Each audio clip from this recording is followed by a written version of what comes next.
की तरफ से मैं बहुत संक्षेप में छोटी सी बात आपसे अपील करना चाहती हूं। जो कौम अपनी बड़ाई करती रहती है, अपना आत्मचिंतन नहीं करती, उसकी गति रुक जाती है प्रगति की। पहले भी बात कही गई, लेकिन मैं 3 चीजों की तरफ आपका ध्यान दिलाना चाहती हूं। हमारी युवा पीढ़ी बड़ी आकर्षित हो रही है। एक नशे की आदत, एक अपराधों की तरफ आकर्षण और एक लापरवाह तेज ड्राइविंग के प्रति आकर्षण। नशे का तो ये हालत है, मैं देखती हूं इसको बुराई नहीं समझते, लोगों ने इसको फैशन समझना शुरू किया है। फेसबुक पर बड़े शान से डालते हैं, भाइयों फलाने भाई के 2 दुकानें निकल गई हैं। तो क्या ये प्रसाद बांटने की बात है? महिलाओं के नाम से लॉटरी डाली एप्लीकेशन लगाते हैं और महिला जो घर की लक्ष्मी होती है उसका नाम बाजार में दारू के ठेके के ऊपर लिख देते हैं। ये ठीक चीज नहीं है। नशा घर को बर्बाद करता है, प्रतिष्ठा को बर्बाद करता है और महिलाएं तो बहुत दुखी हैं इस चीज से। आप कल्पना कीजिए, माँ बाप ये सोचते हैं कि बेटा बड़ा होकर हमारा सहारा बनेगा और वो बेटा दारू के नशे में आंखें तैरती हुई और टल्ले खाता हुआ घर आता है। क्या बीतती होगी माँ बाप के ऊपर। सारे अपराध नशे के कारण होते हैं, सारे एक्सीडेंट नशे के कारण होते हैं। इसलिए इस चीज से दूर रहने की जरूरत है। और मैं आपको साफ साफ कहती हूं, याद रखिए मेरी बात, आपका युवा का सबसे बड़ा दुश्मन वो है जो आदमी पहली बार आपको ये कहता है पी लो बियर दारू नहीं होती, पी लो, बड़े आदमी भी सारे दारू पीते हैं। वो आपका सबसे बड़ा दुश्मन है। चाय की आदत भी छूटनी मुश्किल हो जाती है। दूसरी चीज अपराध। एक खास चीज जो मैंने देखी बड़ी नकारात्मक, अपनी जाति के अपराधियों का पक्ष लेना शुरू कर दिया है सबने। पितर बना दिया है अपनी जाति के अपराधियों को। ये अपराधी खुद बर्बाद होते हैं और अपने पीछे पूरी युवा पीढ़ी को बर्बाद करते हैं। मैं आपको एक उदाहरण देती हूं। एक ऐसे शख्स, एक ऐसे खिलाड़ी दिल्ली के, जिन्हें आज मेडल जीते हुए लोगों की गिनती में होना चाहिए था पहलवानी में, अपराध के कारण आज दिल्ली में जेल की सलाखों के पीछे बैठे हैं। ये हमारे लिए दुख की और शर्म की बात है। और तीसरी चीज तेज ड्राइविंग।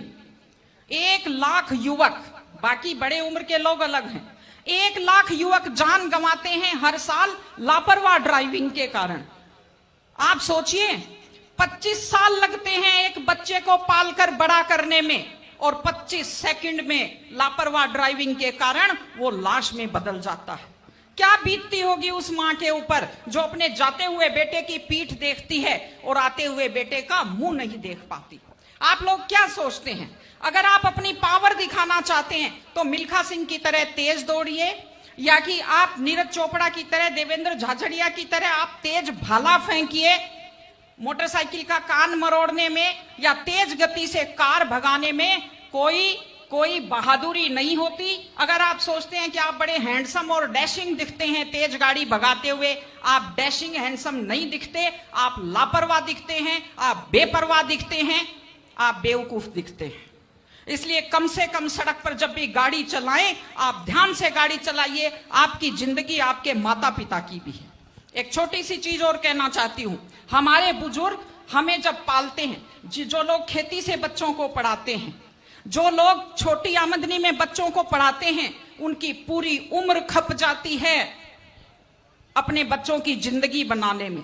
और उसके बाद दुख का विषय है, बड़ा पीड़ादायक सीन मैं कई जगह देखती हूं कि एक माँ बाप मेहनत करते हुए हाथों में आइटन पड़ जाते हैं, एड़ियां फट जाती हैं, कपड़े मैले फट जाते हैं, और उसके बाद जब बेटे को पढ़ा लिखा कर तैयार करते हैं, उसके बाद पढ़ी लिखी बड़े घर की थोड़ी बेटी आ जाती है तो माँ बाप की तरफ ध्यान नहीं देते।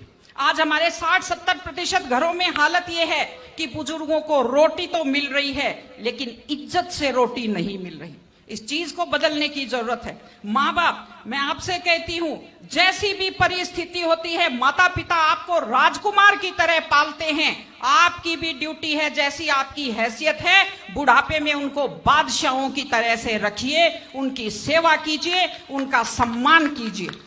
अभी जब बात आई है तो मैं आपको बताती हूं। देखिए, ये ओंकार जी खड़े हैं, कोरोना फैला, कोरोना से अपनी माता जी को बचा नहीं पाए, लेकिन उस काल में जब इतना खतरनाक माहौल था, इन्होंने अपने माताजी की इतने प्यार से सेवा की, इतने सम्मान से सेवा की कि पूरा जो कोविड हॉस्पिटल है वो आज भी इनकी सेवा का उदाहरण देता है। इस तरह से माता पिता की सेवा कीजिए, वो अपनी जिंदगी आपके लिए कुर्बान कर देते हैं। और माताएं बहनें बैठी हैं, एक छोटी सी लास्ट बात जो मैं कह रही हूं, बेटियों को समझदार बनाइए, बेटियों को बेटा मत बनाइए, क्योंकि बेटे तो लापरवाह होते हैं। बेटियों को समझदार बेटी बनाइए, जब वो घर से बाहर जाती है तो उसको समझाइए कि वो साथ अपने घर की इज्जत लेकर के जाती है। बेटियों को समझाइए कि कैसे लोग मीठी मीठी बातों का जाल लेकर शिकारियों की तरह से घूमते हैं। और अपनी बेटी को संस्कार दीजिए कि वो जिस घर में जाए अपने सास ससुर की सेवा करे। आजकल मैंने नया ट्रेंड देखा है, बेटियां माँ मम्मी की तो बहुत चिंता करती है लेकिन सास की चिंता नहीं करती हैं। ये गलत चीज है। औरत घर की धुरी होती है। अगर वृद्ध लोगों की चिंता नहीं करेंगे तो हमारे वृद्ध लोगों को सुरक्षा कैसे मिलेगी, उन्हें सम्मान कैसे मिलेगा, इनकी जिंदगी खुश कैसे होगी। इसलिए कोई भी कौम तभी आगे बढ़ती है जब वो संस्कारवान हो, जब वो मेहनती हो, जब वो शिक्षा पर ध्यान दे। हमने ये सब किया है, मैं आपको बधाई देती हूं, लेकिन आगे इन सामाजिक चीजों